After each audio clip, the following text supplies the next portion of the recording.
आप सभी लोगों का एक बार फिर से स्वागत है हमारे चैनल पर। आज के इस वीडियो में हम लोग पीजीटी हिस्ट्री के लिए सेकंड पार्ट है वो डिस्कस करेंगे और इस सीरीज में हम लोग प्रीवियस ईयर में पूछे गए प्रश्न हैं उन्हीं को डिस्कस कर रहे हैं। और ये प्रश्न है आपके विभिन्न स्टेट यानी अलग अलग राज्य में पीजीटी की परीक्षा में पूछे गए प्रश्न हैं, जैसे कि हरियाणा हो गया, बिहार हो गया, झारखंड हो गया या एनवीएस केवीएस वाली परीक्षाओं में पूछे गए हैं, वही प्रश्न हम इसमें डिस्कस करेंगे। और यहाँ से आपकी परीक्षा में यूपी पीजीटी में सीधे सवाल हैं वो रिपीट हो सकते हैं, तो आप इस वीडियो सीरीज को फॉलो जरूर करते रहें। तो चलिए शुरू करते हैं। कल यहाँ तक हमने कर लिया था, एक हरियाणा का पूरा पेपर है वो डिस्कस कर लिया था, दूसरा हम केवीएस का कर रहे थे, उसमें 54 प्रश्न है वो भी हम डिस्कस कर चुके थे। तो आज 55 से स्टार्ट करते हैं। तो पहला प्रश्न है, निम्नांकित घटनाओं को कालक्रम दृष्टि से सजाएं और दिए गए कूट के आधार पर उपयुक्त उत्तर चुने। तो यहाँ पे आपको कालक्रम के अनुसार इनको सेट करना है। तो सबसे पहले कौन सा हो जाएगा इसमें, भारतीय राष्ट्रीय कांग्रेस, फिर जलियांवाला बाग, फिर असहयोग आंदोलन, फिर भारत छोड़ो आंदोलन। तो सबसे पहले भारतीय राष्ट्रीय कांग्रेस का गठन 1885, फिर जलियांवाला बाग है ये 1919, फिर असहयोग आंदोलन आपका 1920 और भारत छोड़ो आंदोलन 1942। तो ये क्रम है आपका। नेक्स्ट है, अभिनव भारत का संस्थापक कौन था। तो अभिनव भारत नामक संस्था है, ये किसके द्वारा बनाई गई, तो ये वीर सावरकर के द्वारा बनाई गई थी, सावरकर द्वारा। तो 4 राइट आंसर आपका यहाँ पर हो जाएगा। नेक्स्ट है, साइमन कमीशन भारत कब आया था। तो साइमन कमीशन है ये 1928 में भारत आया था, 27 में इसकी नियुक्ति हुई थी, 28 में भारत आया था और 29 में इसने अपनी रिपोर्ट है वो प्रस्तुत की थी। तो ये तीनों डेट पूछी जाती है। नेक्स्ट है, अखिल भारतीय कांग्रेस की स्थापना कब हुई थी। अखिल भारतीय कांग्रेस की स्थापना है ये हुई थी आपकी 1885 में। ऑप्शन 2 यहाँ पे राइट आंसर हो जाएगा। नेक्स्ट है, भारत छोड़ो आंदोलन कब स्थगित हुआ। तो भारत छोड़ो आंदोलन है, इसको कब स्थगित कर दिया गया था। तो राइट आंसर आपका हो जाएगा इनमें से कोई नहीं, ये इनमें से कोई भी डेट भारत छोड़ो आंदोलन को स्थगित करने की नहीं है। नेक्स्ट है, ईश्वर चंद्र विद्यासागर ने समर्थन किया था। तो इनमें से किन किन टॉपिक का ईश्वर चंद्र विद्यासागर के द्वारा समर्थन है वो किया गया था। तो विधवा विवाह, स्त्री शिक्षा, बाल विवाह का विरोध। तो राइट आंसर आपका यहाँ पे हो जाएगा इनमें से सभी, इन सभी के पक्ष में थे ईश्वर चंद्र विद्यासागर, विधवा विवाह, स्त्री। नेक्स्ट है, उड़ीसा का प्राचीन नाम क्या है। तो उड़ीसा का प्राचीन नाम है उत्कल। ऑप्शन 2 राइट आंसर हो जाएगा। ये विभिन्न परीक्षाओं में पूछा जाता है, बहुत ही इंपॉर्टेंट सवाल है ये।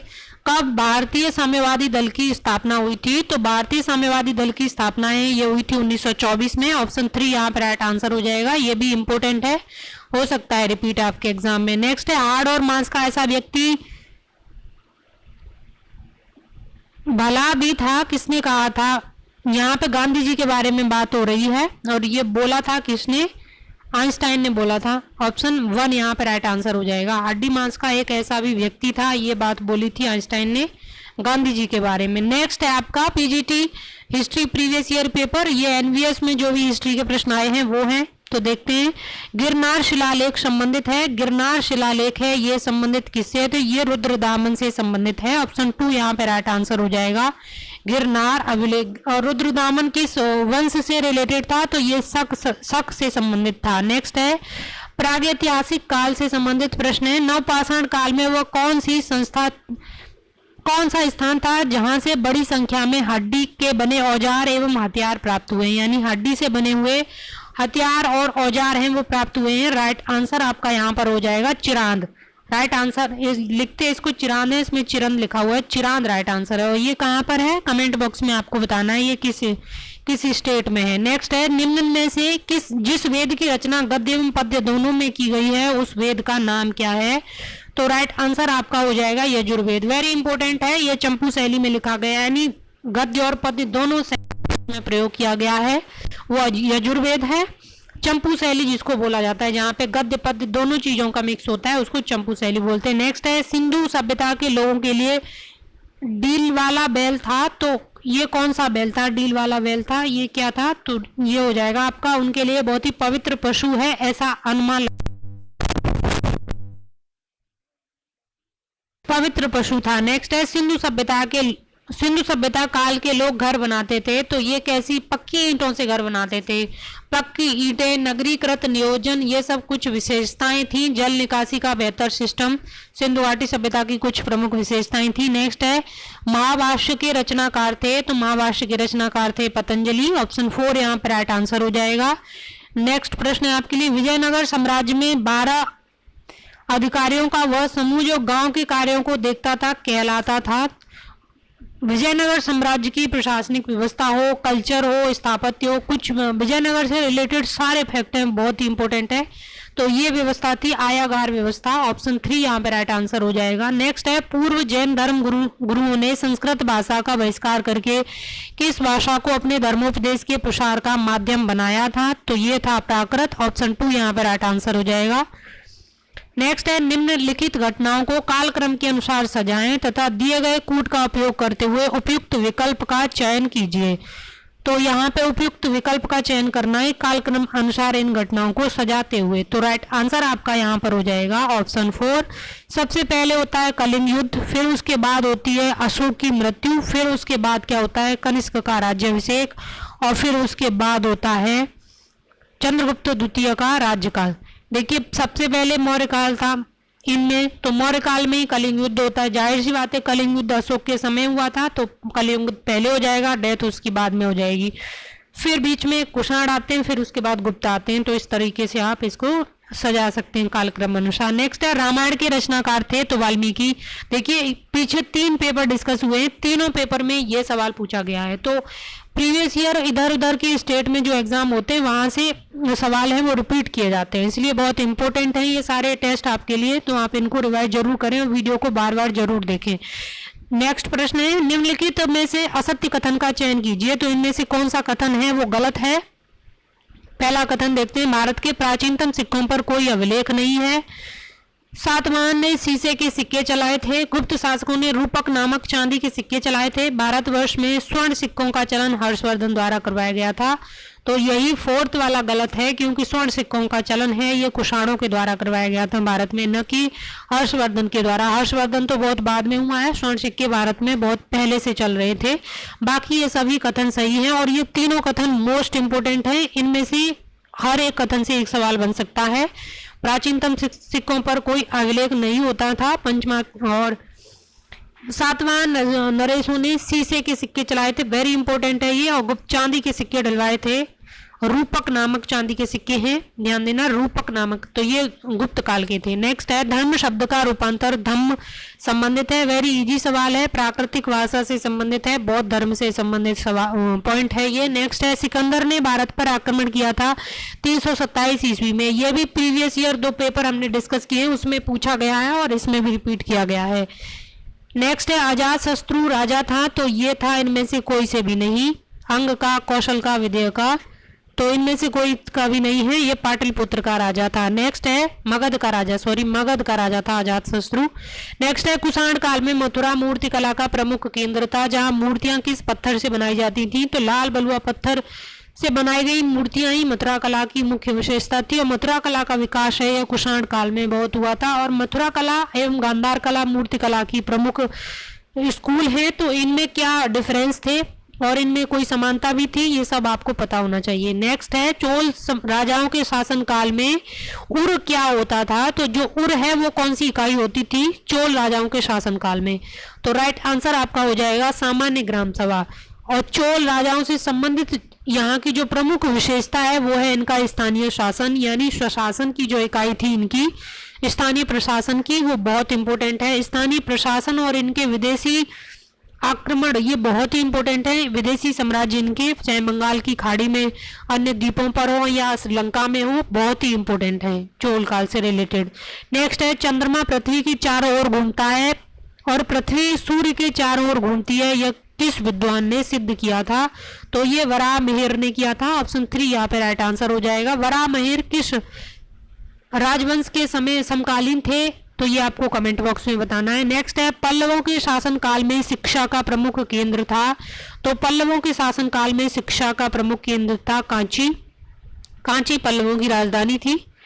नेक्स्ट है सूची 1 को सूची 2 से सुमेलित करना है, फिर कूट का सही कूट का चयन करना है। एक तरफ राज्यों के नाम दिए हैं और एक तरफ उनकी राजधानियां, शूरसेन, गंधार, कौशल, वैशाली, तक्षशिला, मथुरा, अयोध्या, वज्जीसंग। तो राइट आंसर आपका यहां पर हो जाएगा ऑप्शन 3। ऑप्शन 3 राइट आंसर हो जाएगा। तो गांधार की तक्षशिला थी, ये सबको पता है, तो तक्षशिला गांधार की हो जाएगी। और शूरसेन मथुरा थी और कौशल अयोध्या, वैशाली वज्जीसंग। तो ये क्रम हो जाएगा आपका। नेक्स्ट है तुर्कों का आगमन और दिल्ली सल्तनत से रिलेटेड सवाल है। सैयद वंश का अंत करने वाला शासक था, तो बहलोल लोदी है, उसने सैयद वंश का अंत किया था। नेक्स्ट है टंका नामक चांदी के अरबी सिक्कों का प्रचलन किया था, तो ये टंका नामक चांदी के जो अरबी सिक्के थे ये इल्तुतमिश के द्वारा चलाए गए थे। ऑप्शन 2 यहाँ पे राइट आंसर हो जाएगा। चांदी का टंका और तांबे का जीतल दोनों ही मुद्राएं हैं, करेंसी है, ये इल्तुतमिश के द्वारा प्रारंभ की गई थी। नेक्स्ट है वह कौन सा मुस्लिम यात्री था जो विजयनगर राज दरबार में आया था, तो अब्दुल रज्जाक यहाँ पे राइट आंसर हो जाएगा। और ये भी पीछे सवाल पूछा गया है और इसमें रिपीट किया है। सुल्तान मोहम्मद तुगलक द्वारा दौलताबाद को अपनी नई राजधानी बनाए जाने के क्या कारण थे, तो सुल्तान मोहम्मद तुगलक द्वारा नई राजधानी बनाए जाने के पीछे क्या कारण थे, यहाँ पे राइट आंसर आपका ऑप्शन 1 हो जाएगा। यह नगर साम्राज्य के केंद्र में था, इसलिए उसने सोचा कि यहाँ पे राजधानी स्थानांतरित कर देते हैं। नेक्स्ट है अलाउद्दीन खिलजी की बाजार नियंत्रण व्यवस्था का जियाउद्दीन बर्नी के अनुसार मुख्य उद्देश्य क्या था, तो जियाउद्दीन बर्नी के अनुसार पूछा है, न कि सामान्य, तो ध्यान रखना है आपको। तो जियाउद्दीन बर्नी के अनुसार था एक विशाल स्थायी सेना का भरण पोषण करना।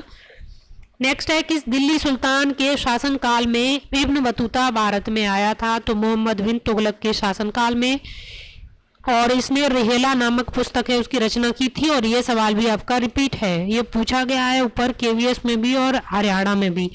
निम्नलिखित घटनाओं को कालक्रम की दृष्टि से सजाएं एवं नीचे दिए कूट के आधार पर उत्तर का चयन करें। बाजार कीमतों में सुधार, पृथ्वीराज चौहान की पराजय, राजधानी स्थानांतरण और कुतुब मीनार का निर्माण।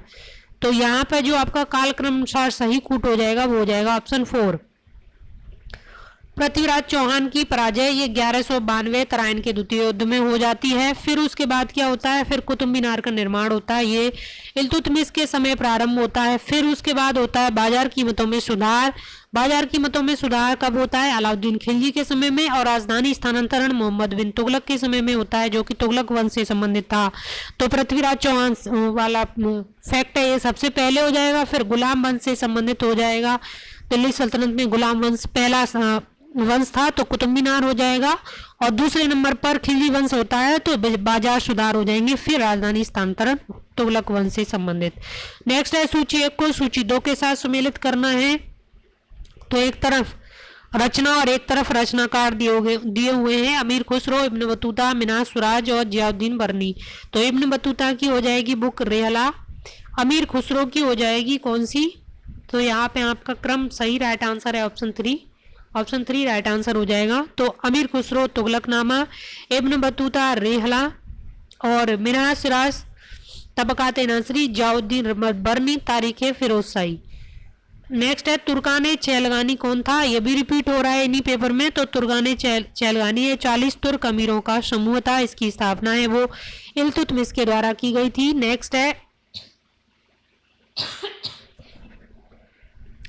तुर्क शासक शहाबुद्दीन गौरी ने पृथ्वीराज चौहान को किस युद्ध में पराजित किया था, तो तराइन के द्वितीय युद्ध में पराजित किया था। प्रथम युद्ध में पृथ्वीराज चौहान ने मोहम्मद गौरी को पराजित किया था, लेकिन राजपूतों का कुछ वॉर एथिक्स होता था और निहत्थे ये मारते नहीं थे किसी को, तो गौरी को इसने मारा नहीं। और सेकंड वॉर में धोखे से गौरी ने पृथ्वीराज चौहान को मार दिया। तो ये वॉर एथिक्स और बिना एथिक्स के लड़े हुए वॉर में अंतर था। नेक्स्ट है मजमा उल बहरीन पुस्तक के लेखक का नाम है, तो ये दारा शिकोह है मजमा उल बहरीन का लेखक। नेक्स्ट है मुगल साम्राज्य अन्य मध्यकालीन राज्य। मुगल सम्राटों में चित्रकला का पारखी था। रिपीटेड सवाल, जहांगीर के काल को चित्रकला का स्वर्ण युग बोला जाता है। सर टॉमस रो को दूत के रूप में भेजा था, कहाँ पे भेजा गया था, जहांगीर के दरबार में भेजा गया था। ऑप्शन 2 यहाँ पे राइट आंसर हो जाएगा। नेक्स्ट है यहाँ पर सूचियों का मिलान है वो करना है, पुस्तकों के नाम और लेखक। तो पुस्तकें कौन सी हैं? गुलशन ए इब्राहिमी, तारीख फिरोजशाही, मुंतखाब तवारीख और अकबरनामा। तो यहाँ पे जो आपका सही मिलान है वो है ऑप्शन बी में गुलशन ए इब्राहिमी। तो इसका लेखक था मोहम्मद कलीम फरिश्ता। फिर तारीख फिरोजशाही का लेखक था जियाउद्दीन बरनी। फिर मुंतखब उल तवारीख का लेखक था अब्दुल कादिर बदायूनी और अकबरनामा का लेखक था अबुल फजल। नेक्स्ट है वे अमीर जिनके पूर्वज मुगल शासन में पहले से ही सेवारत थे, तो उनको इनमें से क्या बोला जाता था? तो इनमें से एक भी नहीं बोला जाता था। ऑप्शन 4 यहाँ पर राइट आंसर हो जाएगा। नेक्स्ट है राजपूतों के साथ मेल मिलाप की नीति अपनाने में अकबर का मुख्य उद्देश्य क्या था? मुगल साम्राज्य को शक्तिशाली बनाना, क्योंकि राजपूतों से सीधी दुश्मनी मोल लेकर के मुगल साम्राज्य को स्थापित करना बहुत ही असंभव मुश्किल कार्य था। नेक्स्ट है यूरोपीय आगमन या अंग्रेजों का विस्तार। 1793 ईस्वी में बंगाल में स्थायी बंदोबस्त लागू करने वाले का नाम का क्या था? तो लॉर्ड कॉर्नवालिस था। ऑप्शन ए यहाँ पर राइट आंसर हो जाएगा। 3 प्रकार के स्थायी बंदोबस्त स्थापित किए थे। एक तो था स्थायी बंदोबस्त, एक था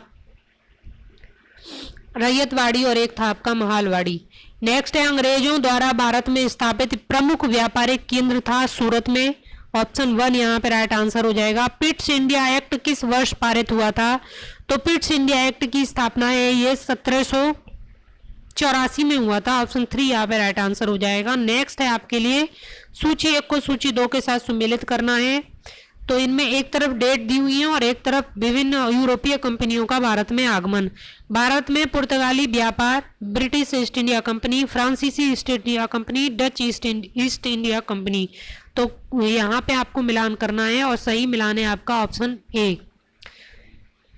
तो सबसे पहले पुर्तगाली, तो पहला 1503 हो जाएगा। फिर ब्रिटिश ईस्ट इंडिया कंपनी 1600, ये सबको पता ही है, 1600 हो जाएगा। फ्रांसीसी ईस्ट इंडिया कंपनी तो ये हो जाएगा 1664 और डच ईस्ट इंडिया कंपनी ये हो जाएगा आपका, एक ही ऑप्शन आपका बचा तो वो हो जाएगा सेकंड नंबर का ऑप्शन,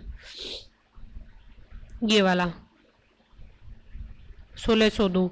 नेक्स्ट है सूची 1 का सूची 2 के साथ सुमेलित करना है। तो यहाँ पे एक तरफ गवर्नर जनरल और एक तरफ उनके द्वारा किए गए कार्य।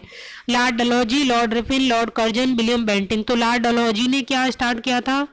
उत्तराधिकार अपहरण का सिद्धांत यानी डॉक्ट्रिन ऑफ लैप्स की ये पॉलिसी है, ये शुरू की गई थी डलहौजी के द्वारा। तो राइट आंसर आपका इसमें ऑप्शन 4 हो जाएगा। ऑप्शन 4 इसमें सम्मिलित है तो ए का 4 हो जाएगा। फिर लॉर्ड रिफिन, इसने स्थानीय प्रशासन स्टार्ट किया था। लॉर्ड कर्जन बंगाल में संसद और विलियम बेंटिंग सती प्रथा का उन्मूलन। नेक्स्ट है बंगाल में दोहरे शासन का अंत किस गवर्नर के शासनकाल में हुआ था? तो वो लॉर्ड वॉरेन हेस्टिंग के शासनकाल में हुआ था। नेक्स्ट है दीवान का पद अवध राज्य में किस परिवार के पास रहा था? तो नीलकंठ नागर गुजराती ब्राह्मण के पास रहा था। ऑप्शन 2 यहाँ पे राइट आंसर हो जाएगा। नेक्स्ट है 1857 की क्रांति से रिलेटेड एमसीक्यू। सिपाही विद्रोह 1857, प्रथम चिनगारी भड़की थी मेरठ में, ये भी रिपीट हुआ है इन्हीं एग्जाम में। नेक्स्ट है 19वीं शताब्दी में सामाजिक धार्मिक सुधार आंदोलन से संबंधित एमसीक्यू। तो भारत में किस सूफी संत ने सूफियों को स्वारवर्दी पंथ की स्थापना की थी? सूफियों के स्वारवर्दी पंथ की स्थापना की गई थी बहाउद्दीन जकारिया। ऑप्शन 2 यहाँ पे राइट आंसर हो जाएगा। नेक्स्ट है किस संत ने संकीर्तन एवं नगर कीर्तन के रूप में भक्त गीतों को गाने की प्रथा प्रारंभ की थी? तो चैतन्य यहाँ पे राइट आंसर हो जाएगा। Option 3। Mohammad Anglo Oriental College Aligarh की स्थापना हुई थी 1875 में सर सैयद अहमद खां के द्वारा। ऑप्शन 2 यहाँ पर राइट आंसर हो जाएगा। नेक्स्ट है डीएवी कॉलेज की स्थापना सर्वप्रथम हुई थी कहाँ पर? लाहौर में। डीएवी कॉलेज की स्थापना ये लाहौर में हुई थी। वेरी इंपॉर्टेंट सवाल है। रामकृष्ण मिशन की स्थापना की थी स्वामी विवेकानंद के द्वारा। ऑप्शन 2 यहाँ पर राइट आंसर हो जाएगा। इन्होंने शिकागो धर्म सम्मेलन के वापस आने के बाद रामकृष्ण मिशन की स्थापना है वो की थी। फिर है स्वतंत्रता आंदोलन, महात्मा गांधी और भारत विभाजन से संबंधित एमसीक्यू। तो यहाँ पर क्रिप्स मिशन, गांधी जिन्ना वार्ता, शिमला कॉन्फ्रेंस और कैबिनेट मिशन, और एक तरफ इनकी डेट्स। तो आपको डेट के साथ मैच करना है। ऑप्शन 4 यहाँ पर राइट आंसर हो जाएगा। क्रिप्स मिशन 1942, गांधी जिन्ना वार्ता है ये 1944 और शिमला कॉन्फ्रेंस है ये हुआ था आपका कब? 1945, कैबिनेट मिशन 1942। तो ये इनका क्रम है। नेक्स्ट है नेहरू की अंतरिम सरकार में वित्त मंत्री कौन था? लियाकत अली खां। ये भी कई एग्जाम में पूछा जाता है, इंपॉर्टेंट है, अंतरिम सरकार से ये सवाल बनता है। नेक्स्ट है तुम मुझे खून दो मैं तुम्हें आज़ादी दूंगा। यह घोषणा किसने की थी? तो ये सुभाष चंद्र बोस के द्वारा की गई थी, तुम मुझे खून दो मैं तुम्हें आज़ादी दूंगा। नेक्स्ट है भारत के प्रथम गवर्नर जनरल थे? तो भारत के प्रथम गवर्नर जनरल सी राजगोपालाचारी थे। ऑप्शन 4 यहाँ पर राइट आंसर हो जाएगा। नेक्स्ट है फॉरवर्ड ब्लॉक दल के संस्थापक थे? Subhash Chandra Bose. Option 3 right answer है, सुभाष चंद्र बोस ने फॉरवर्ड ब्लॉक की स्थापना की थी। वर्नाकुलर प्रेस एक्ट किसने समाप्त किया था? तो लॉर्ड रिपन ने वर्नाकुलर प्रेस एक्ट इसको समाप्त कर दिया था। लॉर्ड लिटन इसको लेके आया था और लॉर्ड रिपन ने इसको समाप्त कर दिया। और लॉर्ड रिपन को भारत का उद्धारक भी बोला जाता है। और इसको लॉर्ड रिपन को भारत का उद्धारक बोला किसने था? आप कमेंट बॉक्स में जरूर बताएं। नेक्स्ट है स्वराज मेरा जन्म सिद्ध अधिकार है, यह उद्घोष किसने किया था? तो लोकमान्य तिलक का ये उद्घोष है, स्वराज मेरा जन्म सिद्ध अधिकार है। नेक्स्ट है सीमांत गांधी यानी खान अब्दुल गफ्फार खां पठानों की पार्टी बनाई थी, उसका नाम क्या था? तो खुदाई खिदमतगार उसका नाम था। नेक्स्ट है किस जनसभा में करो या मरो का नारा महात्मा गांधी ने दिया था?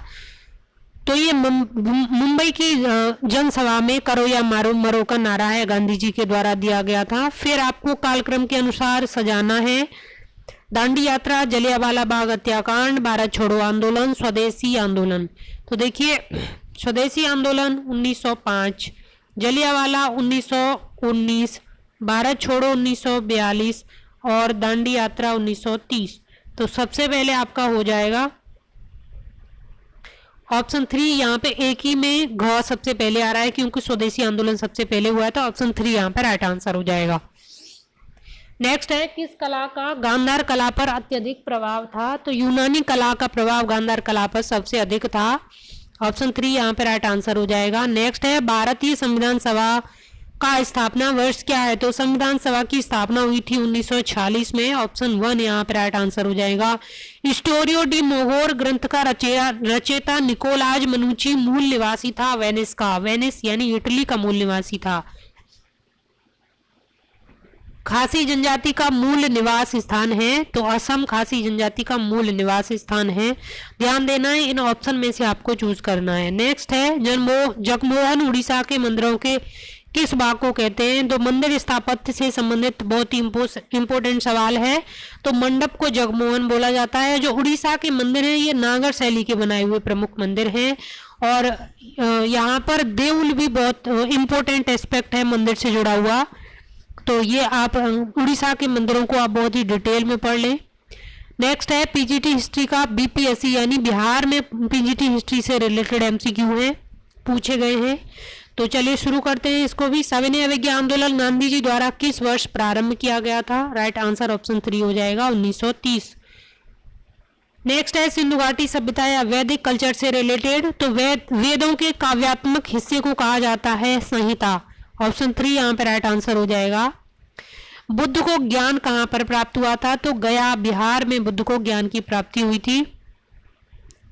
प्रथम उपदेश सारनाथ में दिया था, ज्ञान की प्राप्ति गया में हुई थी। नेक्स्ट है बौद्ध धर्म के प्रसार के लिए अशोक ने एक अधिकारियों की नियुक्ति की, इन्हें कहा जाता था। तो इसको कहा जाता धर्म महामात्य। और अलग अलग जगह पर अलग अलग लोगों को इन्होंने धर्म प्रचार के लिए भेजा था, वो भी बहुत इंपॉर्टेंट है। वो लिस्ट आपको केसी श्रीवास्तव में मिल जाएगी, आप उसको जरूर पढ़ लेना। मौर्य काल, गुप्त वंश, अन्य प्राचीन राजवंश से रिलेटेड सवाल है। चंद्रगुप्त के दरबार में सेल्यूकस ने एक दूत भेजा था जिसका नाम क्या था? तो उसका नाम था मेगास्थनीज। ऑप्शन 3 राइट आंसर हो जाएगा। नेक्स्ट है हुणों ने भारत पर किसके समय में आक्रमण किया था? तो गुप्तों के समय में हुणों का आक्रमण हुआ था। नेक्स्ट है हर्षवर्धन के प्रत्येक 5 वर्ष पर एक मेले का आयोजन करता था, कहां पर? तो ये प्रयाग में करता था। ऑप्शन 3 यहाँ पे राइट आंसर हो जाएगा। नेक्स्ट दिल्ली सल्तनत या तुर्कों के आगमन से संबंधित है। सिंध पर अरबों के कब्जे के बाद मोहम्मद बिन कासिम द्वारा लगाया गया भूमि कर कहलाता था, तो उसको बोलते थे खिराज। नेक्स्ट है भारत में दास राजवंश की स्थापना किसने की थी? दास स्लेव या गुलाम वंश की स्थापना ये की गई थी किसके द्वारा? कुतुबुद्दीन ऐबक के द्वारा, क्योंकि ये गौरी का गुलाम था और इसका गुलाम इल्तुतमिश था।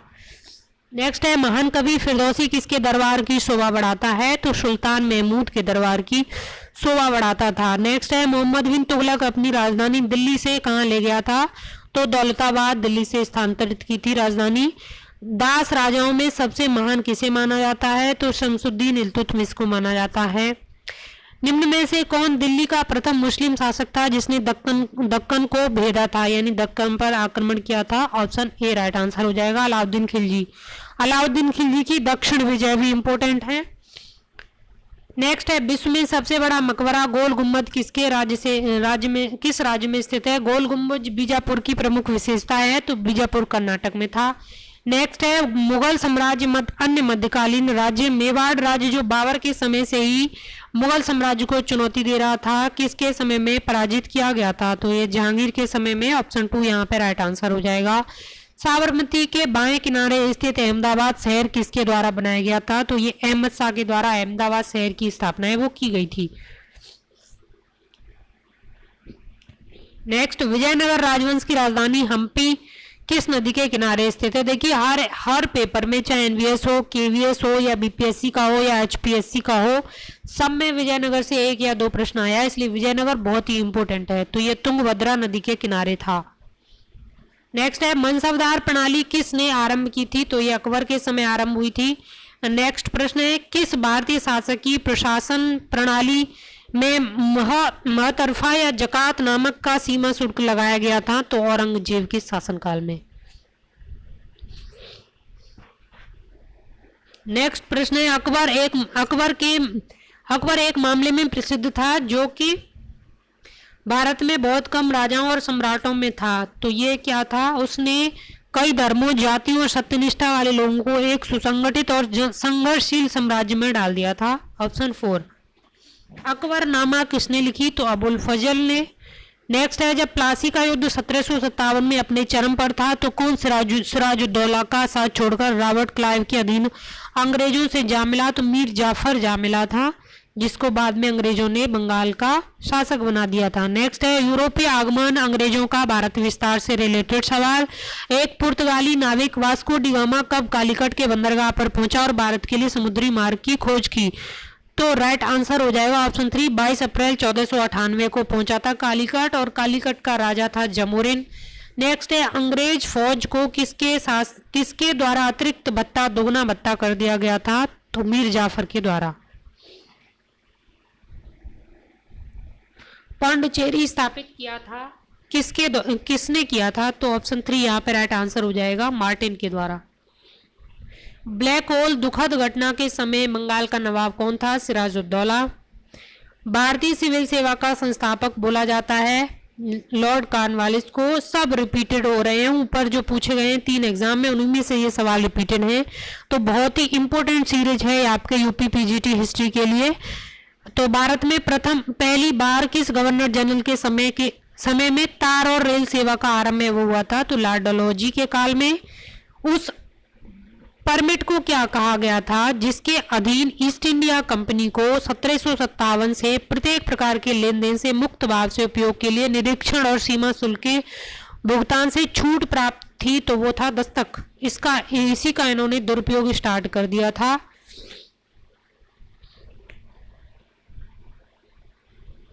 किस वायसराय के समय में बंगाल नगर पालिका अधिनियम पास हुआ था? तो राइट आंसर आपका यहाँ पर हो जाएगा लॉर्ड रिपिन, ऑप्शन 3। नेक्स्ट है, वह यूरोपीय देश जिसने सबसे पहले भारत में व्यापार आरंभ किया था? तो पुर्तगाली थे वो ऐसा करने वाले। नेक्स्ट प्रश्न है, भारत में ब्रिटिश ईस्ट इंडिया कंपनी की पहली प्रेसिडेंसी कहाँ पर थी? तो राइट आंसर आपका इसमें हो जाएगा मद्रास। अल्बुकर्क ने गोवा कब्जा कहाँ से किया था? तो ये बीजापुर से इन्होंने गोवा पर कब्जा कर लिया था। नेक्स्ट है, ब्रिटिश ईस्ट इंडिया कंपनी ने भारत में व्यापार पर अपना एकाधिकार कब खो दिया था? तो व्यापार पर अपना एकाधिकार है वो 1813 में खो दिया था। नेक्स्ट है, ब्रिटिश संसद द्वारा भारतीय मामले में पहला वैधानिक हस्तक्षेप किस अधिनियम द्वारा प्रारंभ किया था? तो द रेगुलेटिंग एक्ट द्वारा 1773 में। नेक्स्ट है वह स्थान जहां 1857 विद्रोह को मौलवियों और पंडितों द्वारा समान रूप से बढ़ावा दिया गया था, वो था बिहार। 19वीं शताब्दी में सामाजिक धार्मिक आंदोलन से रिलेटेड सवाल है ये। तो आर्य समाज ने किस क्षेत्र में सर्वश्रेष्ठ उपलब्धि प्राप्त की? तो शैक्षिक सुधार के क्षेत्र में। नेक्स्ट है देवबंद उत्तर प्रदेश में दारुल उलूम का संबंध किससे है? तो मुस्लिम सुधार आंदोलन से संबंधित है ये दारुल उलूम। स्वतंत्रता आंदोलन, महात्मा गांधी, भारत विभाजन, तो ये 1885 में भारतीय राष्ट्रीय कांग्रेस का जन्म है, उससे रिलेटेड सवाल था। तो जन्म कब हुआ था? 1885 में। नेक्स्ट सवाल है आपका असहयोग आंदोलन की असफलता के बाद किसके नेतृत्व में कांग्रेसियों ने स्वराज दल नामक नई पार्टी का गठन किया था? तो ये थे सीआर दास और मोतीलाल नेहरू। तो ऑप्शन यहाँ पर 3 और 4 दोनों होंगे। नेक्स्ट है ब्रिटिश संसद के लिए चुना जाने वाला पहला भारतीय कौन था? दादाभाई नौरोजी। और ये किस क्षेत्र से चुने गए थे ये भी आप कमेंट बॉक्स में बताना। नेक्स्ट है स्वदेशी आंदोलन में एक विशिष्ट से भूमिका निभाने वाले कौन थे? तो बंगाल के छात्रों ने स्वदेशी आंदोलन में महत्वपूर्ण भूमिका निभाई थी। नेक्स्ट सवाल है आपका गांधी जी के राष्ट्रवाद का मुंह दिन पर दिन किन की ओर मुड़ा था? तो ये आम जनता। किसे देशबंधु के नाम से जाना जाता है? चित्तरंजन दास को देशबंधु के नाम से जानते हैं। भगत सिंह सुखदेव राजगुरु को फांसी दी गई थी मार्च 1931 में। बाल गंगाधर तिलक ने किस अंग्रेज समाचार पत्र का संपादन किया था? तो ये किया था मराठा। मुस्लिम लीग ने पहली बार पाकिस्तान की मांग की थी, तो ये कब की थी? राइट आंसर आपका 1940 हो जाएगा। महात्मा गांधी किस वर्ष सक्रिय रूप से राजनीति में आए थे? तो 1919 से सक्रिय राजनीति में गांधी जी हैं वो उतर गए थे। राइट आंसर ऑप्शन 2 हो जाएगा। नेक्स्ट है निम्नलिखित घटनाओं में कौन सी सबसे पहले घटी? तो चंपारण सत्याग्रह सबसे पहले घटा था। सरदार पटेल इनमें से किससे जुड़े थे? तो राइट आंसर बारदौली सत्याग्रह से जुड़े हुए थे। बारदौली सत्याग्रह बहुत ही इंपॉर्टेंट सत्याग्रह है, इससे रिलेटेड सारे फैक्ट हैं बहुत ही इंपॉर्टेंट हैं, अलग अलग एग्जाम में पूछे जाते हैं। जैसे कि बौद्धिक संगठन, महिलाओं की भूमिका इस आंदोलन में बहुत महत्वपूर्ण है। नेक्स्ट है किसने लंदन में आयोजित तीनों गोलमेज सम्मेलन में भाग लिया था? तो अम्बेडकर ने लिया था, B R Ambedkar right answer हो जाएगा। नेक्स्ट है निम्न में से कौन सामान्यतः लोकमान्य के नाम से जाना जाता है? तो ये जाना जाता है बाल गंगाधर तिलक जी को। ऑप्शन 3 राइट आंसर हो जाएगा। भारत छोड़ो संकल्प का प्रारूप किसने बनाया था? ध्यान देना है, प्रारूप पूछा है तो जवाहरलाल नेहरू ने बनाया था। गुरु अर्जुन को जहांगीर ने 1605 में किसके कहने पर मृत्युदंड है वो दिया था? तो राइट आंसर ऑप्शन 2 हो जाएगा, चंदू शाह। समाजवाद की संकल्पना किसके द्वारा क्रमबद्धता से विकसित की गई थी? कार्ल मार्क्स के द्वारा। ध्यान देना है, कार्ल मार्क्स। नेक्स्ट है किसने कहा था मानव स्वतंत्रता जन्म लेती है फिर भी वह सभी जगह जंजीर में बंधा होता है? मानव स्वतंत्र रूप से जन्म लेता है लेकिन जंजीरों में जकड़ा होता है। राइट आंसर है इसका रूसो। नाजियों द्वारा किस पुस्तक को अपना बाइबल माना गया? तो मीन कैम्फे। बहुत इंपॉर्टेंट है ये सवाल। द्वितीय विश्व युद्ध के बाद एशिया में वो कौन पहला देश था जिसने अपनी स्वतंत्रता की घोषणा की थी? तो वो था भारत। उसके बाद बहुत सारे देश हैं वो स्वतंत्र हुए। ऑपरेशन विजय से मुक्त कराने के लिए प्रारंभ हुआ था? तो गोवा को मुक्त कराने के लिए प्रारंभ हुआ। भारत और चीन के बीच की लड़ाई किस काल में लड़ी गई थी? 1962 में। ऑप्शन 2 यहाँ पे राइट आंसर हो जाएगा, 1962। सूर्य मंदिर इनमें से कहाँ पर है? तो कोणार्क में है। भारत के सारे सूर्य मंदिर हैं वो बहुत इंपॉर्टेंट हैं। झूमर नृत्य के लिए कौन सा प्रांत है वो लोकप्रिय है? इनमें से आपको बताना है। घूमर पूछा है यहाँ पर, इनमें से बताना है। तो छोटा नागपुर। गिरि राष्ट्रीय उद्यान यहाँ पर है। तो देखिए ज्योग्राफी का भी सवाल है, आप पूछ लिया है। ऑप्शन 1 यहाँ पर राइट आंसर हो जाएगा, गुजरात। तो आज यहीं तक करते हैं, बाकी नेक्स्ट हम कल करते हैं। तो आप वीडियो को पूरा जरूर देखें और वीडियो को शेयर भी करें, और अब वीडियो अच्छा लगे तो लाइक जरूर करें, और चैनल पर नए हैं तो चैनल को सब्सक्राइब भी कर लें। थैंक यू, कल मिलते हैं।